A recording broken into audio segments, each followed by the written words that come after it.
I want to talk to whoever's in charge around here. Yeah, that's me. You know this. I'm Ronnie Shaw, Commonwealth Minutemen. Yeah, I know who you are, Ronnie. We've done Don't quests. get testy with me, Sonny. Well, I'm just saying, we've done quests together. We opened up the armory door. I know who you are. You're acting crazy. I guess I am. But first things first. What? Heard you were trying to get the Minutemen back on their feet. That is the exact opposite of what's happening. I'm actually trying to get you guys to leave. Ah, that explains all the landmines. Yeah, so are you going to leave anytime soon? Because you're still messing up the theme.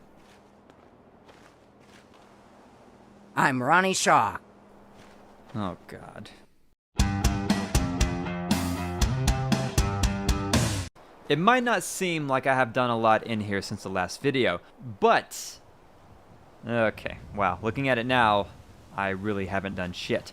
But I really wanted this to look cool, and I spent a lot of time figuring out what I was going to do, and I don't have any more excuses. So I had a few people tell me that I should build an arena in here, which I thought was a genius idea that would really go well with the lore and other things that I want to do in the settlement. And thank you all for your suggestions. You guys gave me a lot of great ideas for the rest of this build, and I'll continue giving shoutouts as I go along. So I wanted to build the arena in the lower part of the castle, but I couldn't get it to look the way that I wanted to because of all the debris and shit down there. So I decided to raise it up, which worked out a lot better with the stadium seating because I was able to use that as a way to rebuild this part of the wall. And I know I said I wasn't going to rebuild the walls, but what I meant was I'm not going to rebuild them to look as if they were never destroyed, because that wouldn't make a lot of sense, you know, with all the stone rubble and debris laying around. And I can already hear someone bitching about it in the comments, you know, like, where the hell does this rubble come from if the walls are fine? Now that doesn't make much sense. But here is the arena. It's going to be set up kind of like the Hunger Games, so like the raiders living inside the castle are going to be higher class, not like fancy or anything. I mean, they're still raiders. And there's going to be a fishing community shanty town-esque place built on top of the water for the lower class raiders who are forced to participate in the arena. And if they win, they get to live inside the castle. Okay, fine, it's exactly like the Hunger Games. But they pick two people, one to represent the blue team and the other to represent the red team. And to win, all you have to do is kill the other guy. And it looks like the blue team is currently ahead. They have killed 3 people. And I think the red team has only killed, yeah, they only got 2 people. So these poles are kind of like bragging rights. So if you kill the guy, their dismembered body goes on top of your team's pole. And like I mentioned, this is where the lower class raiders are going to be. You know, the ones that are forced to play. And they will always have this towering over them with their friends and family's dismembered bodies hanging up on a pole. You know, I got in the raider mindset and came up with all this, but saying it out loud, I'm really starting to scare myself. I even put speakers on the wall out here so they can't see what's happening, but they can hear the announcers commentating on how their friends and family are dying for sport. Wow, okay, I really need to go somewhere and just reflect.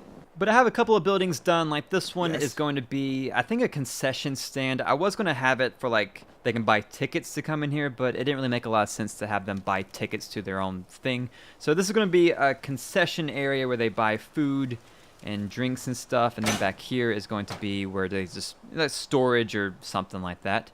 And we have a couple of entrances. So we have one here. Some clean water to drink for once. Then why are you standing here? Go find some clean water, you lazy sh**. Now obviously this still isn't done. I'm going to add in a lot of decorations over here. This leads out to the main area in case you couldn't tell. But I added in some decorations just to get a vibe and see how things were going. So this is another concession stand, but more for beer and just beverages overall. And I want to have a few buildings to like centered around the arena because this is like the big part of the settlement. So I wanted it to have just more things around it and not just tucked in the corner. There's going to be a lot of decorations and like weapons and stuff like that inside the cage. I'm going to add like a chain link fence going around here so it sections it off from the main walkway. And up here is the announcer's box, so they're going to have microphones in here, and I'm going to put speakers all around the arena so you can hear what they're saying. It's going to be really built up. It's just going to take me a little bit of time. But that's basically all I have so far. I know it's not a lot, and it was a shorter video than usual, but once I get these large portions out of the way, it'll start going a lot faster. And trust me, this isn't going to be another vault build where it takes me 5 months to build it. I'm thinking it's going to be more like 4 more videos or so. I really appreciate the suggestions you guys give me, so I'd really like to know what you think. I'm going to add in an industrial area built around these windmills to be where, they power the settlement. But what would go good right here on this wall to the left of it, and also on the wall right here beside the arena? I'm going to build a market in the lower portion of the castle and have the inside walls be the living area. So based off that, let me know. Let me know what you think in the comments, and I'll give you a shout out if I go with your suggestion.